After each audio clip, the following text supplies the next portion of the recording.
Welcome to the A-Dub Club, a podcast about sci-fi, fantasy, technology, pop culture, the internet, and general nerdery. There are three things that are very important to know. One, we occasionally use swear words, but try to stay in the range of PG-13, or at least the kind of R that cool parents are fine with. Two, we may talk spoilers. In this particular episode, we discuss Star Wars Episode 8, The Last Jedi, Star Wars Episode 8, The Last Jedi, Star Wars Episode 8, The Last Jedi. Seriously, we spoil the shit out of Star Wars Episode 8, The Last Jedi, and see point 1 above about swearing, so be warned.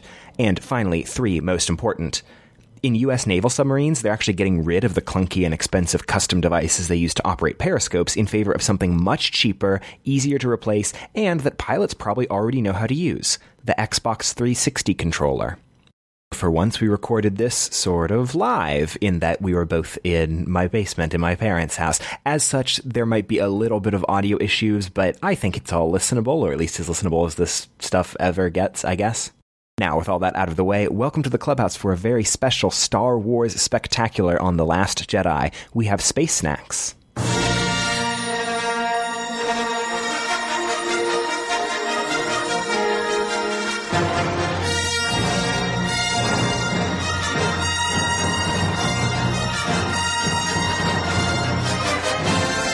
Welcome to the A-Dub Club. My name is Andrew Whipple. And my name is Alex Wade. And this is a show that we do. We've done one so far, and here we are on the second. Number two. And like all good number twos, we are immediately going to break the entire conceit of this whole thing. You got it. We're disruptors. We're disruptors. We are the future. We don't take the status quo for an answer. Because this one, it's still going to be a question. But it's probably going to be longer. And it's probably going to be a less useful question because we have this habit where Star Wars runs very deeply in the DNA of this entire show. Yes. Our first ever episode was Star Wars based. Our first reunion after our first run was Star Wars. And then probably the second one after that, maybe. I don't know. Yeah. It's always been a thing that just like it's very deeply ingrained in the DNA of the A-Dub Club. And as such, we can't let a new Star Wars movie go by without making sure that we got to give it the proper attention, give it the proper due. It deserves a lot. Mm-hmm. And so, with that being said, and I can already hear the groans coming from the audience, Reddit comments. In comparison to last week's phenomenal question of, hey, is time travel a lazy plot device? Let's dive into like time travel in media. Let's get philosophical about stuff like this. This week's question is going to be, what do you think about The Last Jedi? I liked it. You liked it? I liked it. You liked it? I did. I have... there's a lot. How did you feel about The Last Jedi? I love The Last Jedi. The Last Jedi was dope. Yeah. So, I guess I'll start off with the deep dive of Episode 7. It was enjoyable. I enjoyed it. But as we said last time, it was designed for the second one. Like... It was, not enough. And then The Last Jedi, it felt like it took a lot of chances. It did a lot of different things, some of which didn't pay off. But, it was Star Wars because it was different. And it was crazy. Yeah. Yeah, I think it overall was a really interesting movie, a really, really interesting Star Wars movie, and an interesting Star Wars movie in this new trilogy as the second movie of the new trilogy. I think it... does all three of them in different ways and is more successful at some of them than it is at others. But overall, on the whole, was it a movie I loved? Yes. Was it a movie I've already seen twice? Yes. Was it a movie I want to see several more times? 100%. 100%. Interesting. I really liked the movie, did not like it in the trilogy. Okay. There were a lot of continuity problems. Sure. Right? Between the first movie and the second movie. And that was probably caused by the fact there was a different director, which, I loved Rian Johnson. Yeah. And I really liked what he did with this movie specifically, but not within the context of the trilogy, which, honestly, I'm fine with. Sure. You can fuck over the trilogy. That's fine. I'm okay with it. I definitely agree with this, and this is something that we can certainly talk about more when we break down the spoiler wall and are no holds barred about talking about everything, right, because we will certainly. You know how last week went. We just throw out spoilers about with abandon, and that's certainly going to be the case with the whole thing. Is we're talking about one movie. Yeah, we got to talk about the shit. But yeah, I think I agree with you on that front. That it was the weakest as a second movie in this trilogy, and strongest as, for me, I guess strongest as the latest Star Wars movie and a new direction for Star Wars to move. Yes, definitely. Yeah. As always on the ADub Club, we generally speaking don't care about spoilers. We gave you that little grace period right there to be like, hey, maybe you just wanted to check out the new episode and you didn't want to come right into the shit with the Star Wars stuff. But, and it's a recent movie. It only came out a couple weeks back. So like a little bit of a grace period. But in general, we don't give a shit about spoilers because it hinders conversation. Absolutely. And as you can tell, given that we were only able to come up with like 3 minutes worth of stuff to say that was not a spoiler, it would make this a very boring and short podcast instead of being a boring and long podcast. So this is our moment. We are going to, from this point on, we'll talk about whatever we want to talk about with regards to Star Wars Episode 8, The Last Jedi, spoiler or not. So if you have not seen it and you give a shit, then do not listen any further. So why don't we to structure this a little bit, we can break it down, maybe talking through like plot line by plot line. We could do something like, I don't know, dealer's choice. Do you want to talk about Poe, Finn, or Rey first? Let's talk about Rey first. Okay. Great, because Rey's my favorite part of the movie by a long shot. Because Rey's my favorite character in film. She's pretty good. She's pretty good. God, the whole Rey, Kylo, Luke storyline was incredible. Yeah, that was... and Luke... Okay, Mark Hamill ain't a good actor in the original Star Wars. No. He gets better by the end. At the very least, both he grows into the role and the role grows into him in ways that are pretty good by Return of the Jedi. Yeah. But yeah. You know... He's not acting at the same caliber as Harrison Ford or Carrie Fisher. Absolutely. Which, like, that's what I really liked about this one, was I feel like Mark Hamill really did act very well. Mm-hmm. I was surprised, honestly, of like, I don't know, it was just good acting. Yeah, which is good for how much he carried, helped carry this whole central plot of the Luke, Kylo, Rey thread. I usually criticize him on his like overacting, and like maybe just his age like helped him tone that down a bit, if that makes sense. And I think also like he's been acting for a long time now. Presumably someone's going to get at least a little bit better after like 40 years of doing this. But that is fair, but you know, but also like he hasn't been on the big screen in such a major movie. But yeah, I guess let's actually talk about the storylines. Sure. Yeah. So I guess synopsis off the dome in terms of this plot line. Rey finds Luke on Oxtoe or whatever the fuck the planet's called on island in Ireland, and full of fish nuns, and Luke is a super grumpy sourpuss that's like, nope, fuck the Jedi. I got my blue milk, that's all I need. Blue milk, that's I've returned to my roots. And then she is persistent, and he's like, all right, you know what, I'm going to teach you some lessons and try and teach you about the Force, and in learning about the Force you will see that I'm right, that the Jedi suck and the Jedi need to die.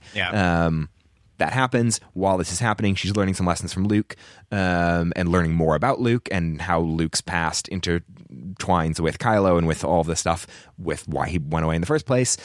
She is also having weird Force Skype with Kylo Ren, and they are slowly becoming buddies a little bit. And that was so cool, because it was so, like, the first time it happened, she was just such a good guy. Like, she was like the stereotypical, like, oh, I'm the good person, like, screw you, you're a monster. She was like Luke in Empire Strikes Back. Exactly. All things being, like, she was having that same gut reaction towards that, like, it's why Luke pulls out his lightsaber when he sees the Force vision of Darth Vader and Dagobah and, like, tries to slice his face off. That, like, he's the good guy. He's trying to fight the big bad evil. Which is so typical Star Wars. Yeah. And it was also in such a Rey way. Yes. Like, that's what I really liked about this movie, is everything it did that was like, original Star Wars was in its own way, in like a new and modern way, which is, what it should be. And it felt true, like you said, it was in a Rey way. It felt true to the character of Rey that, she was the incredibly self-assured, spunky, like, nope, I know what's right, know what's wrong, I'm going to go for this, and you're a monster. Yeah. Something I really liked about, I guess, the Rey storyline is the darkness underneath the islands. Yes. It's just the concept of that, of the fact that the origination of Jedi is an island that has a hole designed for darkness. Like, it's supposed to be a hole for evil. Yeah. Like, is its literal... yeah. Which is so cool, especially, like, I guess in the concept of, like, a religious way of, like, Jedis, of... You can't have the light without the dark. Yeah. Ooh. One thing that I've always said about the prequels is that whether they told this story accidentally, or George Lucas was trying to tell this story but bungled the execution, does tell an interesting story about this, like, the ways in which the Jedi suck, and the ways in which, like, the Jedi cause this all to happen by being dogmatic, purist bureaucrats that aren't actually, like, the whole concept of bringing balance to the Force. They assume, that means we'll keep the Jedi, these guardians of the light, up forever, when, like, no, bringing balance to the Force means bringing balance back to the Force, light and dark. And I think the prequels, while that is a cool thing, the prequels idea that the prequels had in them, obviously it's one that they bungled thoroughly by being just bad, boring movies. But this movie sort of got to tie into and pull that thread that I love from the prequels and put it into a good movie and make it tie into the whole thing about, like, with you need lightness, you need darkness, you need both in parallel, and the Force is what binds everything together, not the Force is the good guys doing the good stuff. The other, I guess, biggest part about Kylo and Rey is we get to learn about how, like, Luke was gonna murder Kylo, which was a really cool scene that you saw 3 times in different ways. Which is definitely something, again, I guess going back to that aesthetic point that we talked about earlier, that the editing in this film is very unlike the editing of a Star Wars film, that we don't typically get flashbacks and dream sequences. Well, we got some dream sequences, but like Force dreams and stuff like that in the original trilogy. But which I have no complaints about, it because it did it all within service of telling a good Star Wars story. Yeah, absolutely. I don't know. That was I'm kind of curious. Like, so the thing that caused, like, Luke trying to murder Kylo was obviously Snoke, like, luring Kylo to the dark side. Yes. Which, speaking of Snoke, who the fuck is Snoke? Yeah, I know. I'm of multiple minds about it, because on the one hand, I'm glad that it's like, fuck your mystery box, J.J. Abrams. Who gives a shit about, like, all these overarching plot threads? On the other hand, there was 30 years between Jedi and Force Awakens, and this guy did come up to be, like, a powerful Force user to, like, try to take over the galaxy. And, like, I love the way Snoke was treated in the second half of the movie. It was awesome. I would have loved literally 2 sentences to explain, like, Snoke is a former Imperial general, or Snoke is this mystic that came out of nowhere. Even if they just said Snoke is this guy that came out of nowhere and we don't know his backstory, I'd be totally down with that. Which, that would actually be a legitimate good thing, because guess who else comes from nowhere? Fucking Rey. So, like, that could have been a great moment of, like, Snoke reveals to Rey that she comes from no parentage or something, and then is like, just like me. Oh, because fuck you, JJ. Yeah. Like, but yeah, so Snoke gets to Kylo, darkness builds inside of him. Luke doing the same thing that the Jedi were doing back before about, like, I, have fear of this and I don't think I'm powerful enough to control it, so let's just extinguish it, rather than, like, trying to be an uncle to your nephew. Has his moment of weakness, tries to kill his nephew. Nephew sees it and rightfully is like, my dude, nah. And there you go. overall, I really liked Luke's characterization in this because I thought it got at a couple neat ideas around, hey, what is it like if you're trying to start an entire new religious order and government from scratch? And like, that's a lot of weight to have on your shoulders. And if you fuck it up pretty royally, then like, yeah, it kind of makes sense that you would make mistakes and maybe react in this particular way of peacing off to an island. I mean, that would be a really cool. We have what, Han's movie coming out, right? Yeah. That Luke's movie would be really cool to have. Yeah. I mean, they could just do the whole three. That'd be another trilogy, a Han, Luke, Leia situation. Yeah. I think the Han Solo one's a prequel to episode 4, but yeah. And the Luke one would have to be a sequel, unfortunately. But like, there's a way how you could get it. I mean, the issues I see with that is like you'd have Luke and Leia and Han in there, and that'd be really what the answer is I want more Star Wars TV shows and cartoon shows. Like, I want a bunch of those, and like, because a lot of the most interesting stuff, especially when the prequels were trash, was the cool stuff was happening in Knights of the Old Republic, the video game, and in the Clone Wars TV show, and now on Star Wars Rebels, of like getting to explore these corners of the universe in a much lower stakes way that you can have the cool climactic Obi-Wan and Darth Maul final battle and do it in a way that feels more true to their story because you're doing it on an animated kids TV show rather than like having to make it be a centerpiece of a big movie. Yeah, that'd be a TV show. Imagine a live action Star Wars TV show. There was one in development for a little while. It was going to be on Coruscant, I think, about bounty hunters, sort of like a Sopranos-y type show, but that's what I want. See, that's man, fuck copyright laws. Like, yeah, dog. What I want is anything Star Wars. Like, I want the fucking weirdest stuff you can get. Mm-hmm. And like, yeah, there's going to be a lot of it that's going to be drivel, that's going to be really bad, but I'm okay with the expanded universe. Yeah, like that was bad, and it was good too. Yeah, for sure. But you can't. You got to have balance. You can't have the good without the bad, there you go, dog. Yeah. Do not get me into a rant about how corporate copyright is atrocious and one of the sins of our time. So I guess, do we got anything else on Rey and Kylo? I have a lot that I want to say about Rey and Kylo because it for me that I was talking to some friends after seeing the movie, and my thought process behind the movie is it is one of my a third of it is my favorite movie maybe of all time. A third of it is like one of the coolest Star Wars things that's ever happened, and a third of it is a pretty good action, like space action movie. Yeah. And the third that is like maybe my favorite movie ever is the Rey, Kylo, Luke storyline. That almost every beat of that was perfect. Almost every beat of that was something that I loved. Yeah. I think that would be a really cool cut of the movie of just seeing like a 30-minute, 40-minute long thing of Rey, Kylo, and Luke. Yeah.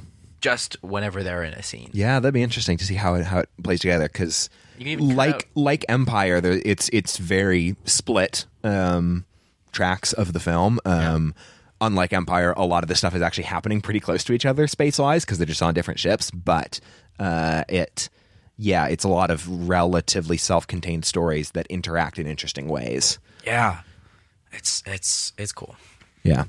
The throne room scene, though. Oh, yeah. Best fighting scene. Like, that's my, that's my favorite fighting scene. Yeah. The Force Awakens, the fight in the snow was my top Star Wars fight before this, but, like, no contest. It is, like, when do you see the good guy and the bad guy fighting together on the same team and like fighting incredibly interesting and unique for Star Wars in how visceral and gory and gross a lot of the fight is. There was a lot of murder there. A lot of murder, and like the setting of it, it's this gorgeous room with these giant red walls. Although I gotta say, his bodyguards, I was like, the coolest new hop Korean pop boy band was my first impression on seeing them, mainly because whenever there was something happening and they like flexed their muscles and like posed with their weapons, I just laughed.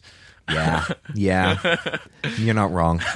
Which, I mean, it was great, but it was just a funny moment. Mm-hmm. They should have just been stoic and still until the moment when they fought, and that would have made them very more. Also, by the way, like, this is being so fucking nitpicky, which, like, Hey, you got to do it sometimes. that's how much you love something, is when it's so good that the only thing you can find out about it, dislike about it, is boy bands. Yep.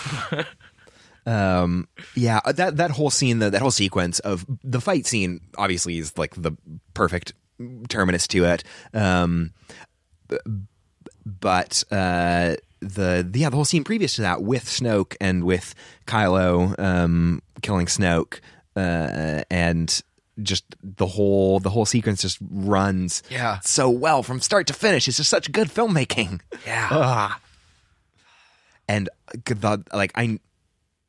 I knew how, like, that it was going to end the way it was going to end with Rey, not like specifically in that they would explode the lightsaber, but that, like, it would end with them both thinking the other person had turned to their side, and then they hadn't, and it was heartbreaking and wonderful, and I think they just still loved can. it. I think so too. So I maybe we can hold off and talk about, like, what do you think is going to happen in the next film? Yes. Towards the end. I'm going to get a little bit into that. Sure. But with that, Kylo Ren, his character reminds me a lot of Zuko from Avatar: The Last Airbender. Yeah. A little less of the fallen from grace disgracefulness. Sure. But, you know, still with all the conflict. Definitely a different journey, but they kind of remind me of each other, which is that Zuko is one of my favorite characters in, like, all of fiction. Yeah. But and Kylo's, like, not betrayal. His he goes apeshit. Yeah. And, like, forgets himself and starts to makes all these mistakes. Yeah. And it was great. It was great. It was like wildly in character. It tracked from the way this whole movie was going. It raised the stakes for everyone, because now you have this unhinged madman that has ultimate power in the universe, that all he cares about is killing everyone in sight, especially anyone that has anything to do with Luke Skywalker. Yeah, which is a great... I really like Richard Driver Parker. What's his name? Adam Driver. Adam Driver. Yeah. Yeah. He's good. He come a long way from literally laughing in the theater when he took his mask off in Force Awakens. Because we both did that. And it was a time. That was a good moment. It was a time. But even that, like...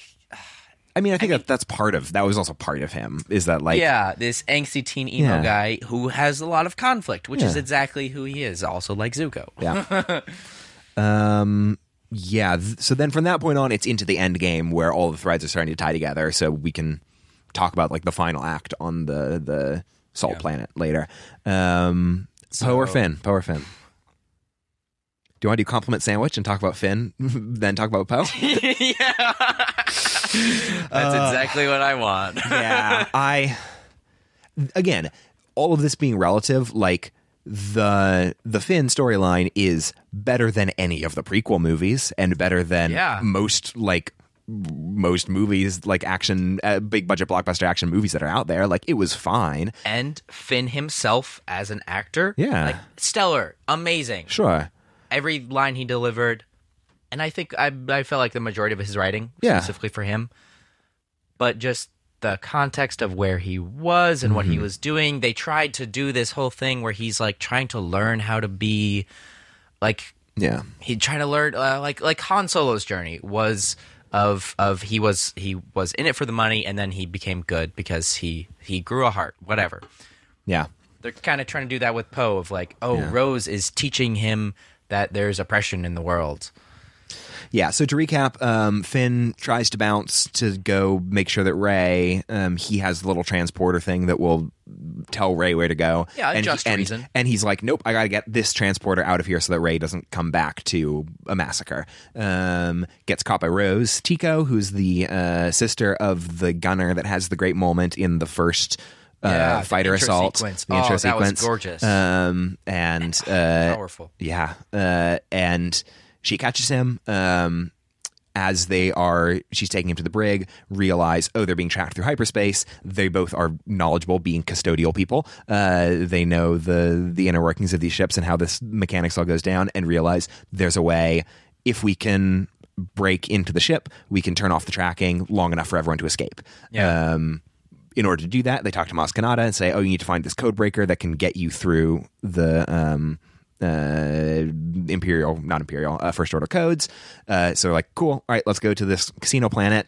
Go to the casino planet, can't find the code breaker, finally do find the code breaker, and then... A different code breaker. Yeah, so they do find the code breaker, but then get arrested because they parked their shuttle illegally, find a different code breaker in prison, played by Benicio del Toro. Then they break out, and the codebreaker goes with them. Oh, BB-8's also with them for this whole thing. They fly through. Codebreaker gets them into the ship, the First Order ship, but then sells them out at the last minute. Yeah, and that goes into the end act. So first up, Codebreaker, like, why didn't they just go with the original Codebreaker guy? Like, I really liked. Okay, here's the thing. I really liked that guy as Guillermo del Toro. Benicio del Toro. Benicio del Toro. I really liked him as an actor. I really liked his character. Yeah, but it was just kind of stuck in there and then taken out. Yeah, I think it was a little bit of a needless complication to not just have Benicio del Toro be the one that they were trying to find, and they find him. Yeah. Because it also engendered a lot of confusion on my part and that I've seen elsewhere about, like, wait, was he originally the codebreaker they're supposed to be? Who was that guy with the red thing? Was this a fake out? Was the problem that they didn't get the real codebreaker and got him, and that's why they sold him out? And, like, it would have been much cleaner if it had just been, find Benicio del Toro, they found Benicio del Toro, he sold them out anyway. Yeah. Would have just... Yeah. That would have been nice. And because literally his character was like, what happened to him after? He just got a lot of money. Yeah. So he was like, if Han Solo did the wrong thing. Yeah. Which he would just leave the series, which doesn't make for a good story. I'm hoping he Well, one, he's amazing fodder for any expanded universe stuff. Like, there's a ton of stuff that can and should be written about him. And if he doesn't pop up in whatever TV show is about, like, the shit that's going on in between these movies, he's got to be. I think he may also come back in 9, theoretically, if only because he's Benicio del Toro. He's like an actor that you pay a lot of money for things. So, meh. I honestly think they could make a series about him off of just this one movie. Oh, for sure. Like, for sure. His acting and character were so cool and, like, just quirky in, like, a creepy way that... And Star Wars always thrives on... They thrive on the middlemen and, like, the people on the outskirts that have a heart of gold. We have yet to see whether he is one of the, like, Han Solos and that has a heart of gold. We have seen it. He does not have a heart of gold. No, he sold them out. He sold them out, but, like, if the play is he sold them out, but then he gets redeemed later, like, meh. If what we saw was... Again, they're not exactly the same, but in between... His first fall from grace? Yeah, in between Han Solo leaving at the end of A New Hope and him returning back in the Millennium Falcon to save him. Yeah. Maybe that's where we are. Maybe he never comes back. Maybe he comes back and is even more of a shit than he was this time. I think the fact that we didn't get that answer in that movie, then that means he does not. Okay. That's my opinion. I can see that. I think if that is the case in the next movie, then I'll be a little mad. Yeah. Because it'll be like, no, he sold you out. And, like, he'll sell you out again. Yeah. He's lying, like, is how I'll say it. Yeah. Yeah. How'd you feel about Rose? Did not like. Okay. How come? Acting, all right. Yeah. Decent, 7 out of 10. Character, 3 out of 10. Like, she was too obvious. Mm-hmm. She was oppressed person. Yeah. Was her role. And she was a tool to show Finn what oppression is. Mm-hmm. And in order to teach Finn something, which I'm still not even sure what they're trying to teach Finn. Yeah. Like, what kind of lesson? Yeah. I don't know what he didn't know about being a good person that she was there for. Yeah, so that's my biggest problem with the whole sequence is that didn't feel like there was much of an arc for either character. That, you know, sort of they went through this happened and nothing really changed for either of them, which on its own is not necessarily a bad thing. I don't necessarily subscribe to the idea that every character has to go through an arc all the time. Sure. However, in contrast to incredible arcs for Rey, for Kylo, for Luke, and a super good arc for Poe. Like, yes. Poe, I would argue, has the most clear-cut beginning to end arc of the whole film.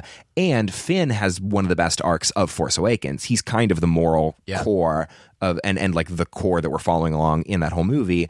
To then have him be in this, where he doesn't really learn anything or change, and she doesn't really learn anything or change, and their story doesn't amount to much other than, like, it doesn't meaningfully improve their situation, like, overall. Like, it's not just a plot MacGuffin. It's like they just did a bunch of stuff that kind of went nowhere.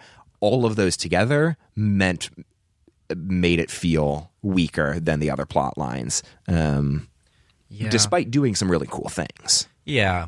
And there was just also, I mean, for me, there was just some of her writing that was just bad. Like when she saved him and was like, "I saved you, dummy." Yeah. And like she delivered it really well. Yeah. But it was just so goddamn stupid. Yeah. That's another side point about, like, I don't understand what the movie is telling me that's different between Finn's attempted sacrifice and Holdo's sacrifice when she lightspeed jumps. That, like, there's nothing in the film that tells me... The film tells me one was good, one was bad, but it doesn't tell me why one was good and the other was bad. Well, you see, also the other character who I did not like in the movie, Holdo. Oh, okay, we're going to have words when we get to that next section. Oh, wait, that's Poe. That's Poe, you're right. Yes. But I don't know. I think... Oh, wait, I know the difference. One is a main character. The other isn't. That's Expendable, I mean, not. Kind of. I think, so...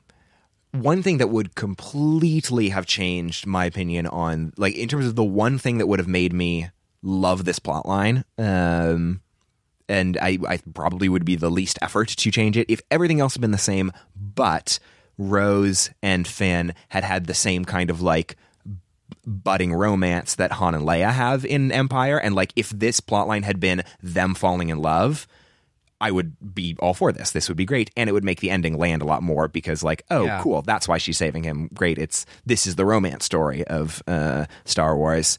There was no chemistry there other than, like, solid friendship. There was no indication that either of them were remotely into each other all the way through. So, like, it fell very flat at the end. But are they? I don't know. I don't know. I still think that the kiss at the end was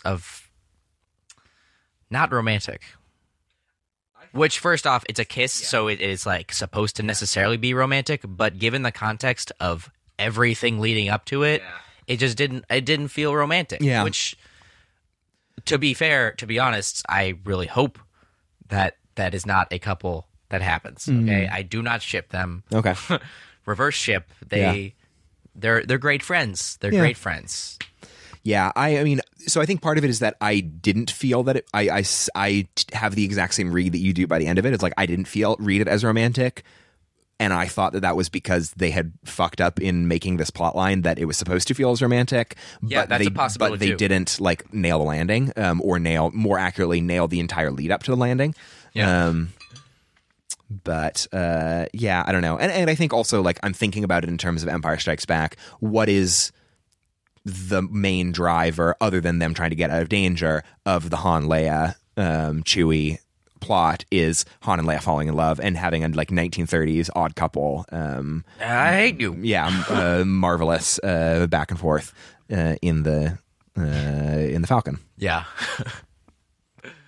but yeah, that all being said, like, I think there was some cool stuff that happened in this plot. I dug the idea of let's morally complicate the Star Wars universe a little more, and I think it tied in really nicely with all the stuff Luke was teaching about, like, it's about balance, and this is an example of balance being bad, because the balance is there's this military-industrial complex that thrives off of war, and the same people sell to the good guys and the bad guys and need this conflict to continue to survive. That's a question, though. Was that a commentary on the Star Wars universe?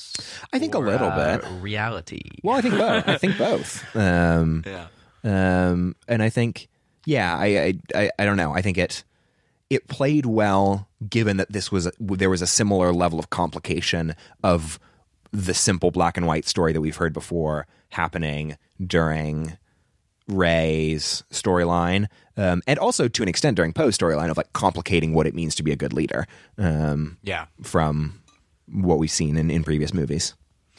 Yeah. And the Casino Planet was cool. Like I thought it was fun and gorgeous. It looked good. Production was great. The puppets were fun. Everything that Disney could make perfect, they did. Yeah, because it's Disney.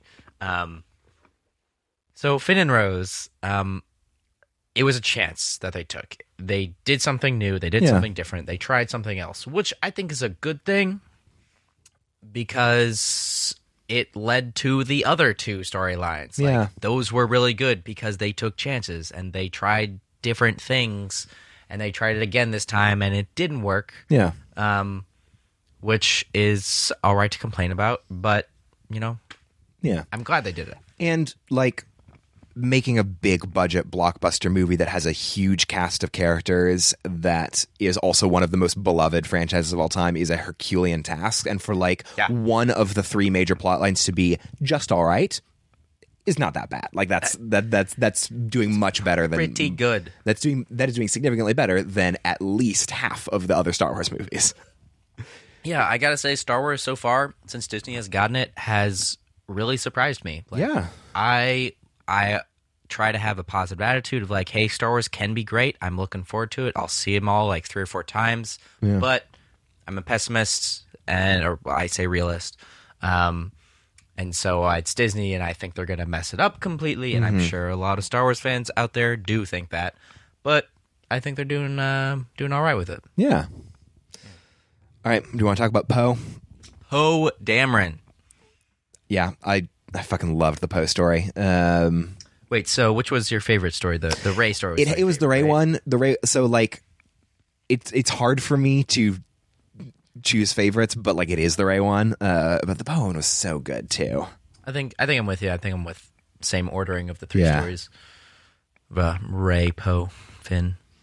But to recap, the whole movie starts out with pretty soon after, I think it's meant to be like relatively recently after the destruction of Starkiller. Everyone is escaping from the base because, hey, guess what? The First Order is hot in your tail. And as part of this escape, Poe flies out solo right into to go have a fun little goof 'em up session with General Hux. Great scene. So good. It was so good. Star Wars is funny, guys. That's great. Do I have General Hux? Oh, General Hux. This is him. We're going to destroy you. Can he hear me? But that's all part of a ruse in order to be able to take out the cannons, and then basically leads a successful bombing run against General Leia's orders to take out one of the Dreadnought classes or whatever is the giant new like super Star Destroyer. Takes it out, but in doing so loses a ton of their fleet. All of their bombers. And all of their bombers, including Rose's sister. Paige, I think is what her name's supposed to be. It's not said in the movie, but it's... I think I've read that in reviews, stuff like that. Leia gives him a talking to, being like, hey... Stop being just I need you to learn how to be a good leader, and demotes him. As that happens, they're about to escape. They jump to light speed, and then are like, great, cool, we made it away. Yay. Oh no, they can track us through light speed. Here comes the First Order. They come there. They launch an attack. In that attack, while Kylo Ren has a moment where he declines to kill his mother, which was a really great little moment. His 2 seconds in commands fuck shit up anyway and do attempt to kill his mother by shooting out the bridge. Leia does an awesome Force thing and is able to like make it back into the ship, but is severely injured. She's out, so in comes Admiral Holdo, who is the leader of one of the other ships, apparently a big military veteran that is well respected from XYZ battle that Poe talks about, but she is like, hey Poe, you were demoted and I have no reason to let you in on my plans because fuck You're off, Captain. And keeps him out of the loop. Poe says that's bullshit, and then works with Finn and Rose to concoct their plan. They go off, which Poe saying that's bullshit, I'm going to be here more, that's how he got into, the Star Wars series in the first place. Yeah, because Poe from the inception was just a character that was going to, like, die in the beginning, and then they just liked Oscar Isaac so much, they're like, let's make him into an actual character. Keep him in, man. And now he has an arc. He is one of the big drivers of this whole movie, and it's dope. Yeah, I wonder what would happen if it was just the two of them. Yeah. If they had killed him off and it was just a two-person... Which kind of would have worked, because, like, Empire Strikes Back is mostly a two plot lines, so... Yeah.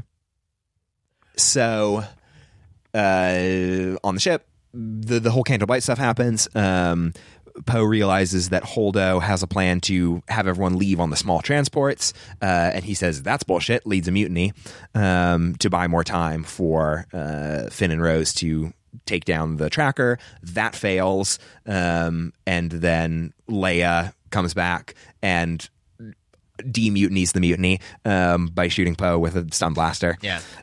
And then it's revealed that, Holdo's plan all along was they are not going to be tracking the small crafts, and we're passing right by a planet that is an old rebel base. Let's take all the small crafts down. And Poe's like, oh yeah, that was actually kind of a good idea. However, because the Codebreaker knew about this plan, he sells them out. They start blowing up the small crafts. Holdo then decides, all right, I can jump to light speed right into the ship and blow it up. Cool moment. And ram it, which she does, presumably killing herself. And that's about... And then we get into the last the last stuff on the planet Crate. Yeah. Okay, first grievance. Yep. Holdo. The reverse of Rose, of bad actor and good character, although still worse character than. Wow, I don't even know how to process that, because I loved everything about Holdo. I thought Holdo was great. I hated Holdo. I thought Holdo was one of the best parts of the movie. I loved Holdo. Really? I loved her performance. I loved her role in the story. I loved the way she was written. I loved the choices she made. I thought it was great. Yeah. I mean, maybe what I was saying about bad actor was too strong, now that I'm thinking about it, but I still hated her. Okay. Like... I think the better move is for you to deconstruct and analyze the reason why you dislike, and then I can offer the reasons why I do like it. And again, you're entitled to your own opinion. I'm entitled to my own opinion. This is fine. We'll fight about it, but fight about it in jest. Yeah. So first off, she annoyed me. Sure. The first time she's talking to Poe, she's just like in his face and being like, "Fuck you." I understand. There is a certain amount of like, oh, you want to put someone in their place, and like Han Solo getting put in his place. Yeah, you enjoyed it. Yeah, because he was an asshole. Yeah, you knew he was an asshole. Poe, he doesn't have any like. He's got a good heart. He's a good person. You know his head's in the wrong place. Yeah, and so you as the audience know that him getting put in his place and getting shit on by Holdo, like, is undeserved. Yes. Because like you can say it in better ways because he's not a dick, and you can say I'm your commander, do what I say, without like we don't need a flyboy hothead doing all this jazz, and that annoyed me. The plot hole of why didn't, when she was taken for mutiny, just say we're going down to the planet. That's a character flaw, probably, whatever. It was like she could have just done that, and then he would have never mutinied, and it would have been great. And then he'd be like, oh, do that, but also we have these people on this ship because now we're being all honest about things. Holdo, thanks, Holdo.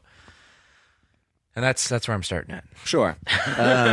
So I think there's some slight nits to pick with your nitpicking that doesn't really won't change anyone's opinion. In particular, the one about because she actually knew that they were on the ship before the mutiny happened, because she finds out about the plan and then reveals because she is deciding to put people on the transport. Poe is like, no, you can't do that. You're running away, coward. And he's like, we have this other plan. And she's like, yeah, that's a bad plan. We're not going to do your plan. Sure, but absolutely. Anyway, my overall take that I think there's an element to which we're more in agreement than we think, because the movie very clearly, up until the point when it's revealed that Holdo's plan was better than Poe's, and Holdo's plan would have worked if Poe hadn't fucked it up, the whole point up into that movie, the movie is very clearly putting you in Poe's shoes and having you view everything through, exactly like you said, is like, we have the context, we know Poe as a character, we are supposed to sympathize with him. We're not supposed to, at that point, be on Holdo's side questioning Poe. Because otherwise the movie doesn't make any sense. Otherwise we'd be like, Poe, you fucking idiot. No, we don't want to stop doing this bad plan. But yeah, but I do want to say that about Poe. As an audience member, I do want to be able to see him make another, like, he made one mistake of destroying the Dreadnought. Okay, that's not true. He made a lot of mistakes. But I just don't know, man. Yeah, I mean, I think that's actually a valid point. I guess it's a question of, do we want to be ahead of or behind or with the character as the character is making that journey of, like, do we want to be, we know the right thing and we know where Poe's supposed to end up, is like, oh, Poe has to learn to be a leader, and Poe has to learn to have respect for his people, and Poe has to learn to, like, some sacrifices are worth it, some sacrifices aren't worth it. And are we supposed to be ahead of Poe and being like, come on, Poe, get to the truth, figure it out, boy? Or are we supposed to be with Poe being like, yeah, Poe's right, and then we learn the same lessons along with him? I think the second is what the movie was aiming for. Open question as to whether or not it succeeded. In my view, it did, but I could certainly hear arguments that disagree with that. But I think that's kind of... Holdo isn't supposed to be a likable character until the reveal happens that, oh, she was right, and oh, she does kind of like him, but she had to be a commander about it. Yeah, but I don't think there was ever a moment where she redeemed herself in my head. Interesting. Like, she was an unlikable character until the last moment. Golly, okay. Like when was her turn? Her biggest turn was when he got put onto the ship and was talking to Leia. Mm-hmm. And she was like, I like that one. He's risky or whatever. Yeah. And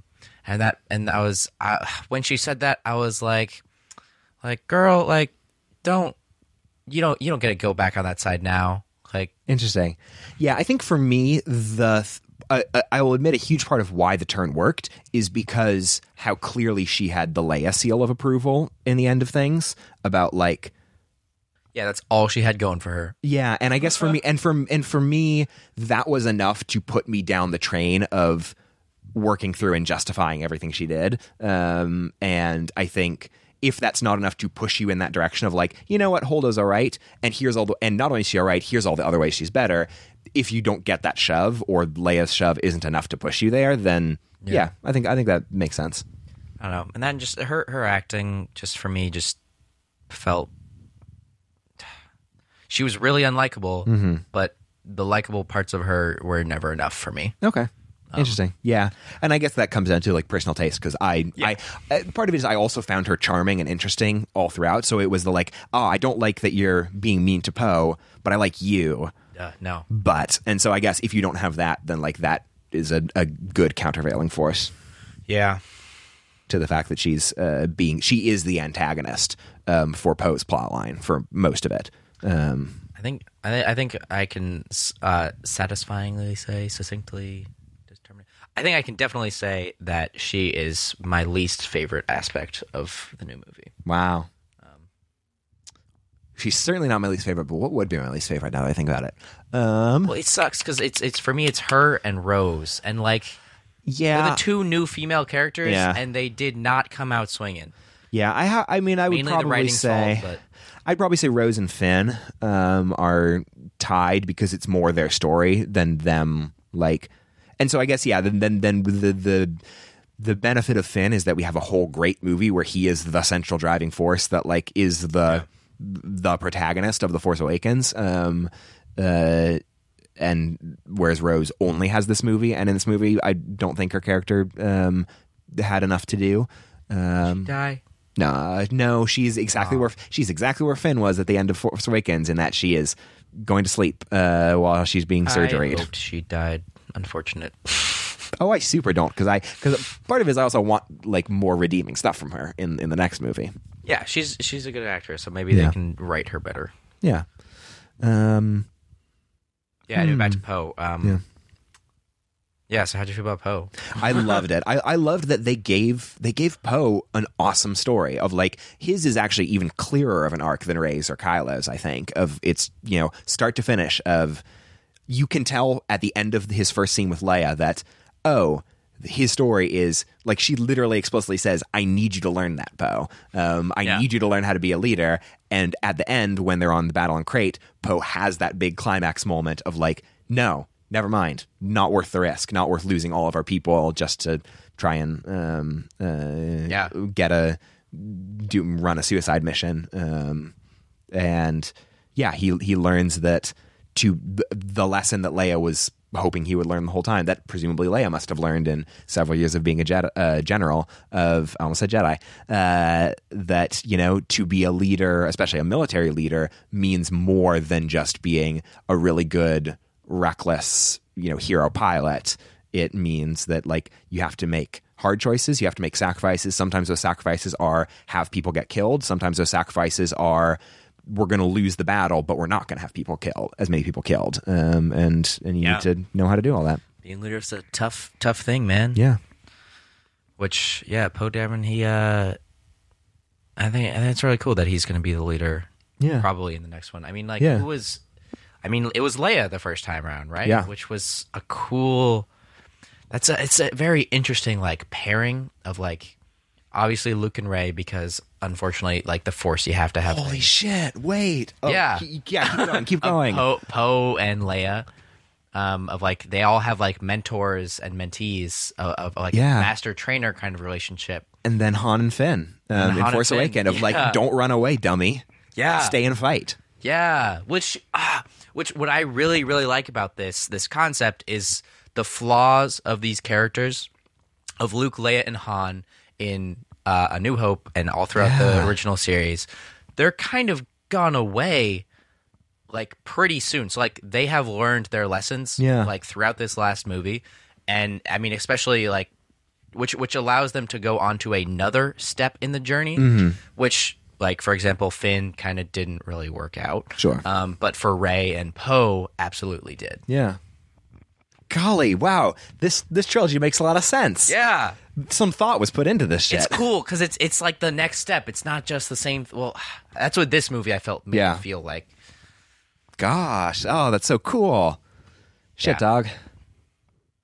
These are good movies. Fantasy. These are good movies. They do well. All right, so then the last thing, we have the whole battle on Crate. The rebels go in and find the rebel base. There's a big-ass steel door that they're like, oh, cool, that'll protect us. Oops, turns out... Mini Death Star. We need a Death Star. We needed a Death Star. There needs to be... Also, like, that part I really dug was like, oh, yeah, the Death Star exists, and someone figured out how to, like, use some of the technology behind the Death Star to build another kind of weapon. Like, this is a universe where technological progress happens. That's cool. Also, like original Star Wars, they had the original Death Star. Then what they do, they just put in another one. You know what they did this time? They had, a bigger Death Star, and then, hey, guess what? We're going to get a smaller Death Star. All kinds of Death Stars. What's next? We don't know. Yeah, I know. Maybe it's going to be oh my God! Maybe it's going to be a decrepit old Death Star. I was going to say maybe the real Death Star was the friends we made along the way. Oh, that is a true lesson. Title to be learned. Title. That's the episode title. There's the title. But yeah, so miniature Death Star that will be able to just destroy this big steel door, and there's like very few rebels left because a lot of them were killed in the assorted space fights. Yeah. And so they're like, oh shit, what are we going to do? Okay, there's some old speeders. We can go out on a run and try and knock down the big mini Death Star gun, battering ram. And they go for it. This is that whole cool moment with all the red sand being thrown up, and it's gorgeous and it's incredible. One of the coolest looking things in the movie. They are taking very heavy losses as they're barreling down, and then Poe makes the decision of, you know what? Nope, I'm going to be a leader. Not worth running on this suicide mission. We're going to pull out. Finn's like, yo, fuck that. Yep. And then Rose is like, hey, fuck you, Fang, fuck that, and crashes into him in order to get him to not hurl himself into the center of a mini Death Star. Which, honestly, I didn't like. Like, yeah. either have him quit or I mean, well, that just came along with the Finn and Rose scenario. Yeah. I didn't like that.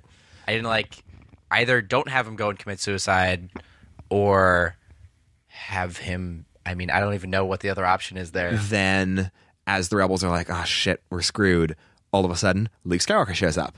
Holy shit, he made it back. Yes. Incredible. And has a wonderful little moment with Leia. Great scene. Then he's like, all right, watch me, guys. I'm gonna take care of this. Just walks right out through the crack in the giant door, stands there. Kylo sees him and is like, sees nah, red. dog. And also while this speeder battle happens, Rey and Chewie fly on the Falcon and pick off all the speeders and get them to like fly away because Kylo's like, shoot down the Millennium Falcon. It's my dad's ship. Bad. Then all of these mistakes by Kylo, like the rebels could have died if Kylo was like being smart. Exactly. It's great. Great. I love it. Every tactical mistake he made was wildly in character because of course he's going to pull people off the one thing that could potentially just to stop you in order to shoot down an old ship that your dad used to own. Of course he's going to like put all the focus on we have to kill Luke Skywalker. That's all that matters. So shoots Luke Skywalker for like 30 straight seconds. Hux has a very good joke about Kylo being a dick ass. After this. Yeah. Then no worries. Luke literally brushes off the dust and is like, nah, didn't hit me. Then Kylo goes down. He's like, all right, I'm going to have a lightsaber fight. They have a little bit of a moment, have a lightsaber fight in which he never even hits Luke. And it's like, oh, holy shit, this is going wild. Yeah. Have a wonderful little, if you strike me down, I'll be more powerful than you can ever believe. And then goes to kill him and whoom, slices right through. Force projection. And it's a force projection. While this is all happening, everyone in the base, again, Poe being a good leader, realizes, oh, he's doing this to buy us time. Let's escape. Because what's going to be more important is that someone escaped this battle and the rebellion lives on. Spark that lights the fire. Sparks like the flame. Which, by the way, like, a bit cheesy. Yeah, but it was dope. And also accurately understood. It was dope one time, okay? They said it like 3 times. That was fine with that. They are going to escape and realize, oh shit, we're blocked in by rocks. And then Rey also notices where all the little cool crystal foxes are running out and says, it's lifting rocks. It's all about lifting rocks. Does cool force magic, lifts the rocks. They all escape. They get away in the Falcon. It's revealed that Luke is a force projection. At this point, everyone's escaped and Kylo is just there, having lost everything. And then Luke, as is exhausted from his force projection, goes and dies and becomes one with the Force. Yeah. Which, by the way, one of the coolest, like, the strongest uses of Force. I'm trying to think, like, what's some, like, great uses of Force throughout the... So there's like, lightning, there's, like, lifting things up, there's never really anything that is super powerful. Yeah. I mean, like, they are powerful. Exactly. It makes you a... It's something that is like a noticeable stat improvement over normal ass people, but to be able, one of the coolest things about the expanded universe that I did not read, was Luke becoming a Jedi Master and becoming insanely powerful. Oh, interesting. Like he got to a point of power, I think, where he could destroy a world with his mind. Golly. Because Force, which, I mean, obviously that's a bit ridiculous. I can see that the expanded universe went a little off the rails. Surprise, fan fiction is crazy. Oh, boy. Anyway. But, that being said, this was a incredibly powerful use of the Force, of being able to project yourself, like, planets away. Like, we don't know exactly how far it was away. But still. But it's at least one solar system away. Yeah. Like... whatever, which is a really cool... I think I really like that concept of using the Force in a very strong way that is not just, like, telekinesis. Yeah. Yeah, no, it was dope. Completely forgot to talk about Yoda. Yoda was in this movie, too. Yoda! After Rey leaves on Luke Ireland planet, Luke's like, I'm going to burn down all the Jedi texts, which we later learn Rey has taken anyway. Yeah, what the hell? Yeah. I mean, well, that just kind of made that moment, like, useless in hindsight. Like, I didn't realize that till just now. Yeah. Yes and no. So anyway, Luke's about to burn it down, and then like has second thoughts. It's like, not I'm going to be able to do it. Yoda shows up as a Force ghost, and Yoda's like, all right, I'm going to take care of this for you. Lightning strikes, burns up the tree. Yeah. Luke like reaches to try and save the Jedi text, and Yoda's giggling it up, and they have a fun little talk about how like, you didn't really need all these old Jedi texts and stuff like that. It's to be a good teacher about what you know, which is your failure. And which, I mean, I feel like that really goes into what this whole trilogy is about like the past isn't like you shouldn't be looking towards the past. Like Luke's, one of his big things was like, I'm a legend who like, what could I do? Like, that was too much is kind of what he was saying, right? And that, I mean, that's kind of a commentary on Star Wars itself of like this new trilogy. Like, there's no way it's going to be the same and compare to the original trilogy. Yeah. Which is why I feel like their story arc is like, you can't compare it. Like, it's new, it's different, which is so cool because that's what Star Wars is about. Yeah, I mean, that was my big takeaway from The Force Awakens, in which I got to many arguments with Bryn because Bryn hated The Force Awakens, and she's like, it's not about anything. And I'm like, no, it's about making a Star Wars movie in a world where Star Wars already exists. And like, it's a Star Wars movie about Star Wars movies, which is dope. I think I'm getting that now. Yeah. Like, this second movie makes me look back on The Force Awakens as better than how I originally felt. For sure. Yeah. No, overall, it was just so good. It's just a good movie that did good stuff that was both good in the normal ways that Star Wars is good, because cool space battles, cool lightsaber fights, arguably the coolest lightsaber fight. Undoubtedly the cool force powers, cool Star Wars mythology mumbo jumbo.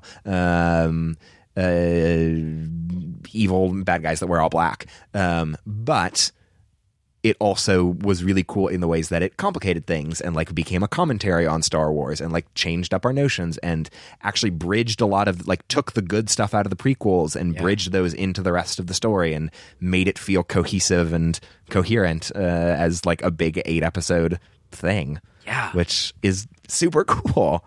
It's good, guys. I really liked it. And I guess that sort of ties it together. It's like it both Force Awakens and Last Jedi feel like they're both Star Wars movies that are made by Star Wars fans, as opposed to Star Wars movies being made by George Lucas. Yeah. And they tackle that in different ways. Like, The Last Jedi is much more about what does the Force mean? What does like it mean to be a character in Star Wars? What does it mean to interact with the past? Getting into some of those core tenets. Force Awakens is a little bit more about like, how do you be a person in the Star Wars universe? How do you let's do like complicate some of the mysteries here and there and tease out threads of storylines that existed in neat ways, which are both valid. And I think like The Last Jedi a little bit more than Force Awakens, but definitely. But they're both so good. They're both so good. I mean, I still feel like Force Awakens is still too choreographed and manicured. Sure. Didn't take chances. I wanted to talk a little bit about, I keep thinking Radagast. Who is Radagast? Oh, fuck. He's one of the wizards in The Hobbit, right? Like one of the shitty Gandalf. I don't know why I think Radagast, but the evil general Hux. Yeah, why did you think Radagast? I don't know. No, but Hux. I really liked Hux. Yeah, Hux was fun. I really like Hux, like as an actor, like outside of it, like Domhnall Gleeson's great. Yeah, he's. There are a couple actors who are like, you're a sci-fi actor now, and so I like watch everything they're in because I like watching sci-fi. Yeah, and he's one of those guys. And he did a great job here. It was good. Yeah, it was good. I think he had both an interesting role in the story, primarily being comic relief. Which is so weird. Yeah. Like, that character as a comic relief character. I know.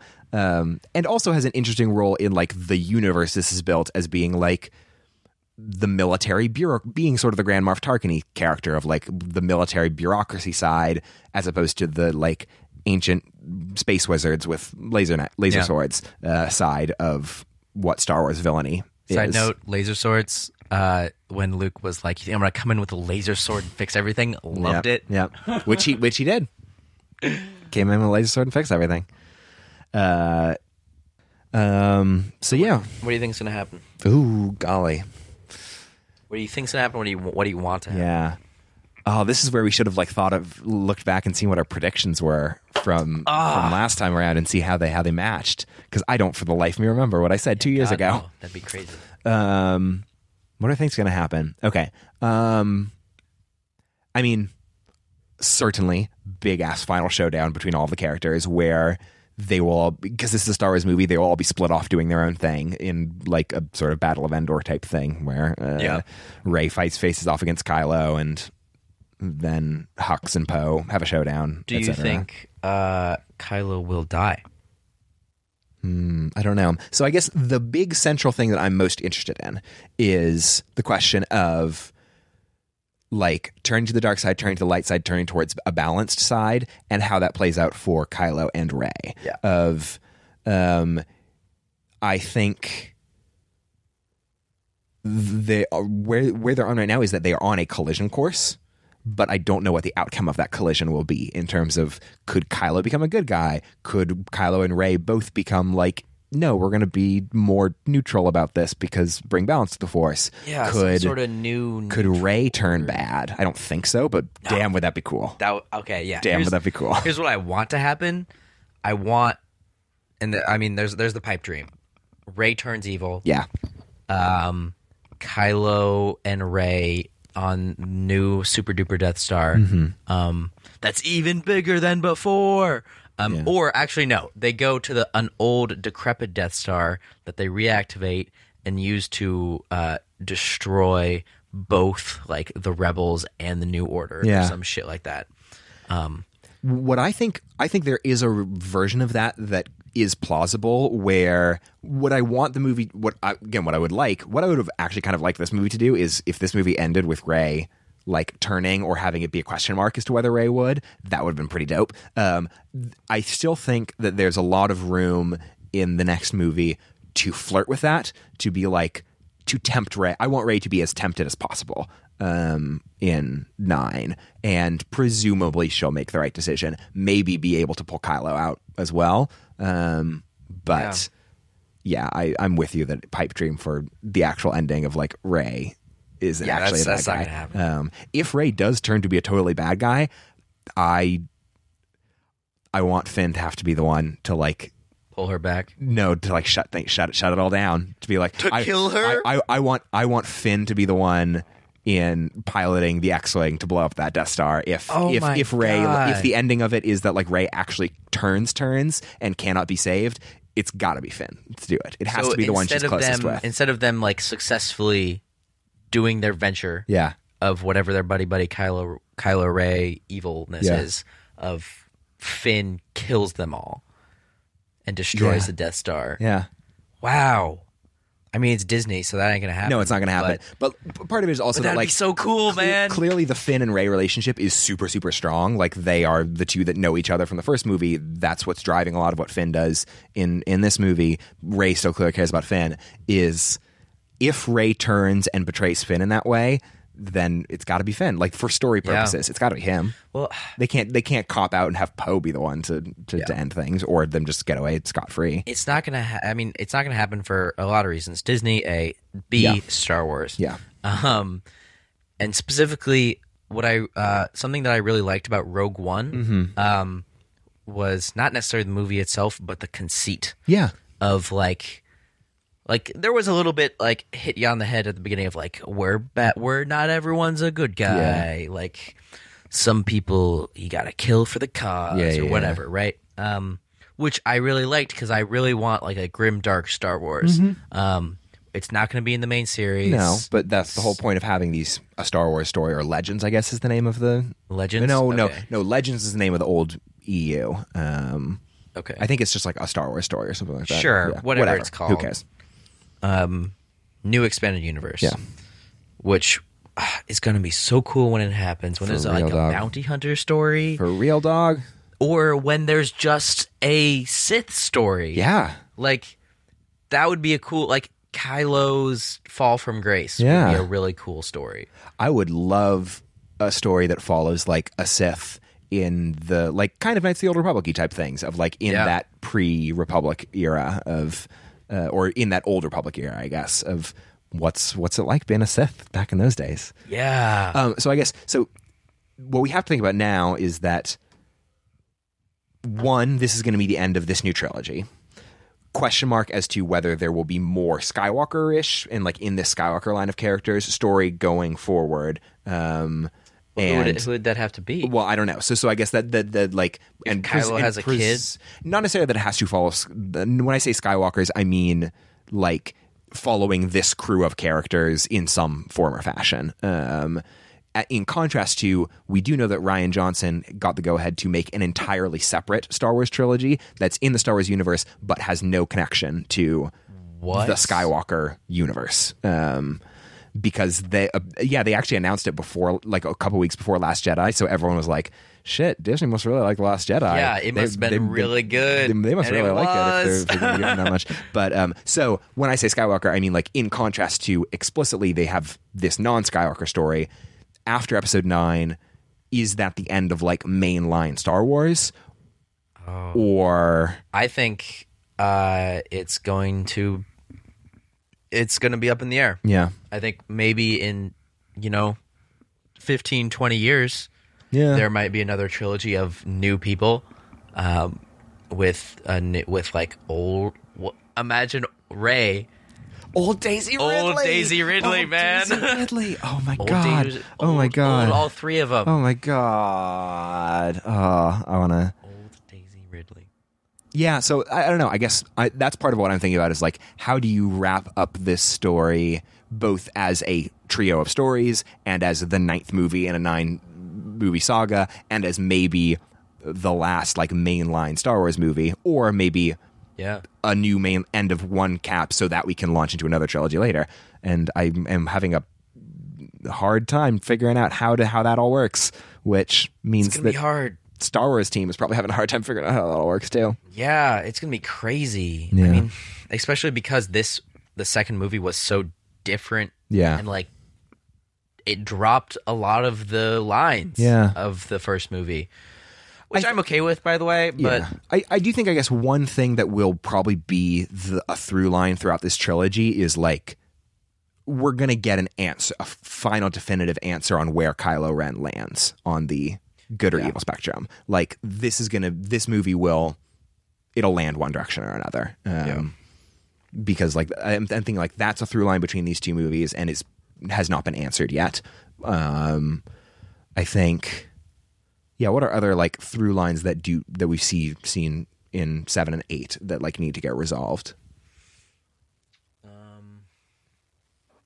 Poe will presumably be, like, the lead, because he's, I guess, the senior ranking person, so he'll be the Resistance leader. There are 3 lines, right, of Poe, Finn, and Rey. Yeah. There's Hux of how he's probably going to betray Kylo somehow. He'll probably betray Kylo. He'll probably just have an ignominious end of, like, he'll still be a minor character. He'll still be a minor character in it, but he'll do something.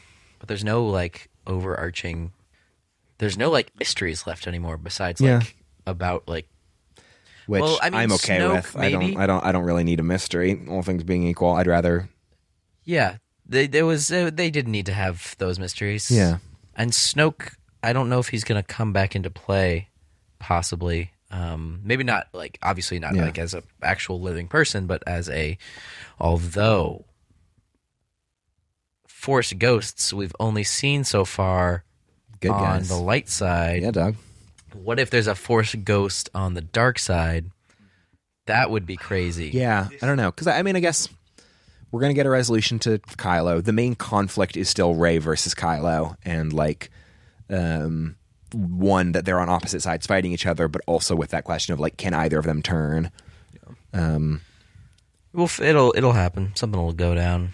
Again, because we didn't get that much of an arc for Finn, I don't know what the end of Finn's story is going to be in this one, because, like, he just kind of dicked around for this movie. Yeah, he didn't do anything. I would be interested An interesting thing that would definitely redeem this movie a lot for me, though, is if part of Finn's story is he becomes disillusioned with the shit after seeing that, like, the same guys are selling stuff to the good guys and the bad guys. Like, this is all just a machine. If, like, Finn breaks away from, like, oh God, what if you had Poe is the leader of the Resistance, Finn breaks off and does his own thing because he's like, you guys are just as bad. Like, it's all just a game, and I'm with Benicio del Toro. The only way to win the game is not to play. And then Rey is tempted by Kylo and becomes bad, or becomes like this neutral version of bad. Now the problem with that is then, like, oh well, you have three poles that are all fighting each other, and what's the resolution to that that's satisfying? Because, like, murder. I don't want murder. I don't want just Poe to be the one guy that survives, and I don't want just Finn or just Rey. But I want just Rey and Kylo to be the ones that survive. Yeah, that's true. I want them to be Sith gods. That'd be dark as heck. That'd be good. So that's our official prediction. You heard it here first. What's going to happen is that Kylo and Rey become Sith gods, kill everyone else, and that's how it ends. Yeah. Then the universe ends, and it's and it's not incest. Yes, that's true. I guess let's go on to odds and ends. Odds and ends. Rey ain't a Skywalker. That's dope. Yeah, I dig it.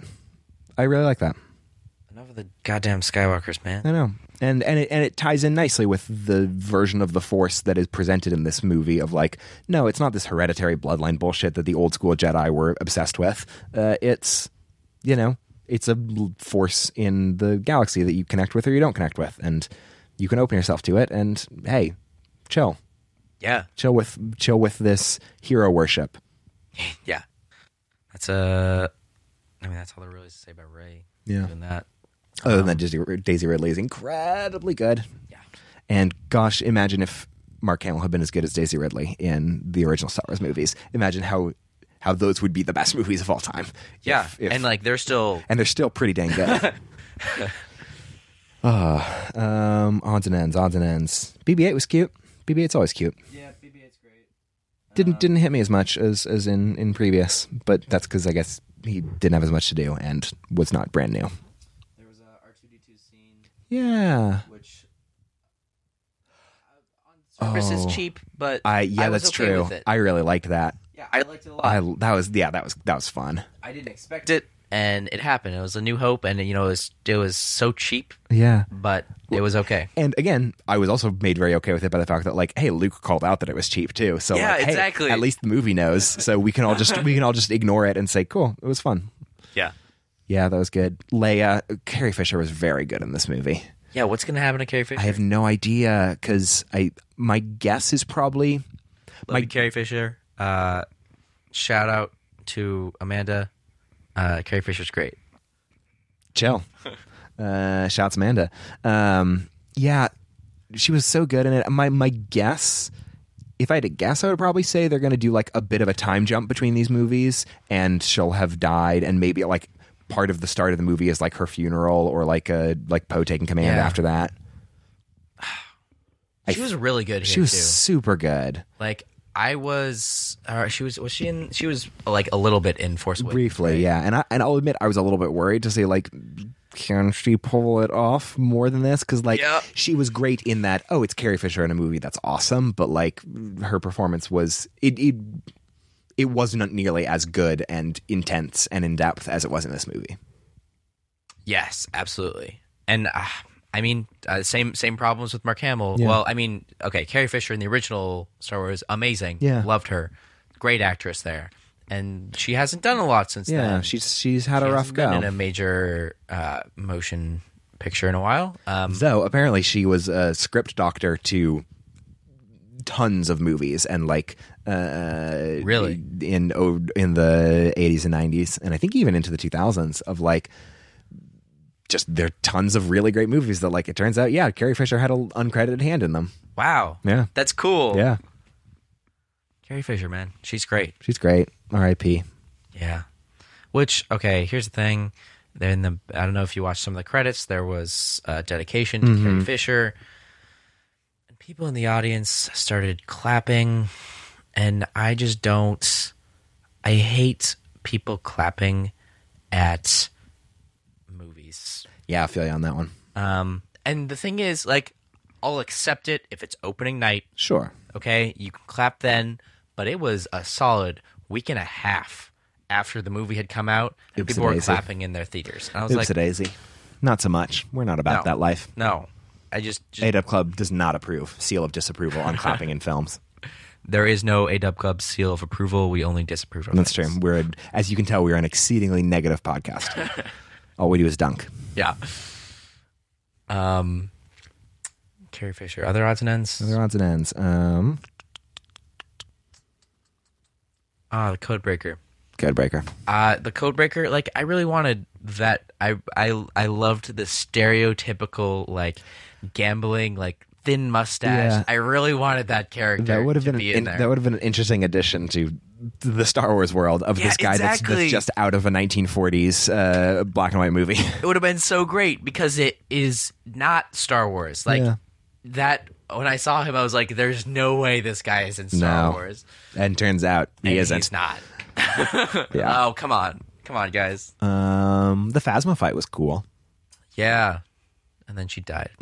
Which means that she'll undoubtedly be a fixture of the expanded universe because she died in basically the same way Boba Fett died. And there was quite a lot of crawling out of that Sarlacc pit. Which, like, I did not like how... Well, I mean... so Boba Fett, I think, deserved more. Yeah. But Phasma, she was all right. She was okay. Yeah. I feel like I would... character, I'm ambivalent about her. If she hadn't been played by, like, an actor that everyone knows from Game of Thrones about, like, oh, Gwendolyn Christie's in this movie, and she's playing this Captain Phasma person, I think that led me to expect that she's an actual character. Is that the... Brienne? That's Brienne. Yeah. Okay, great.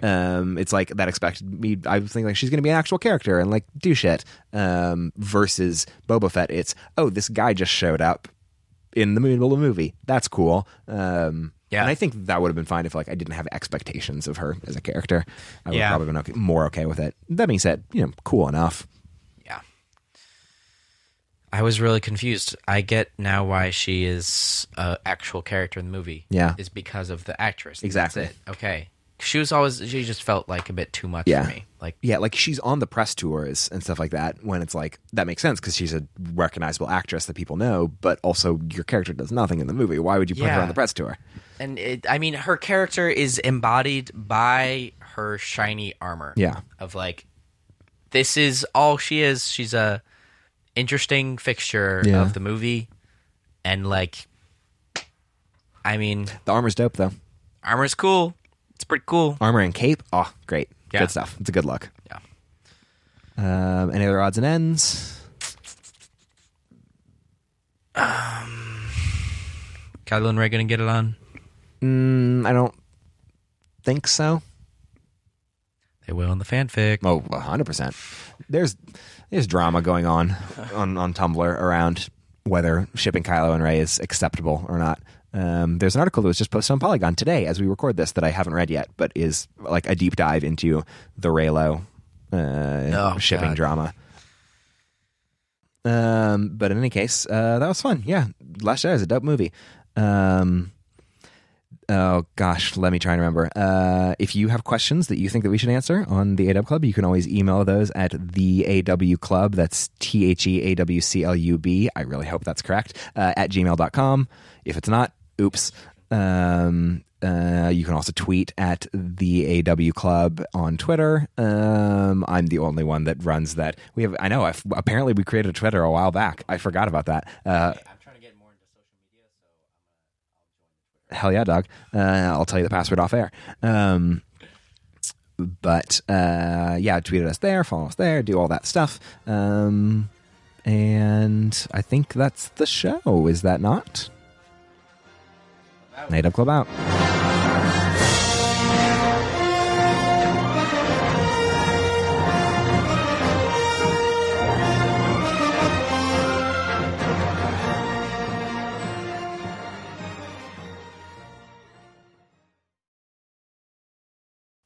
Yeah, edit that out. I don't want any memes in our podcast. No memes. Are we a meme-free pod?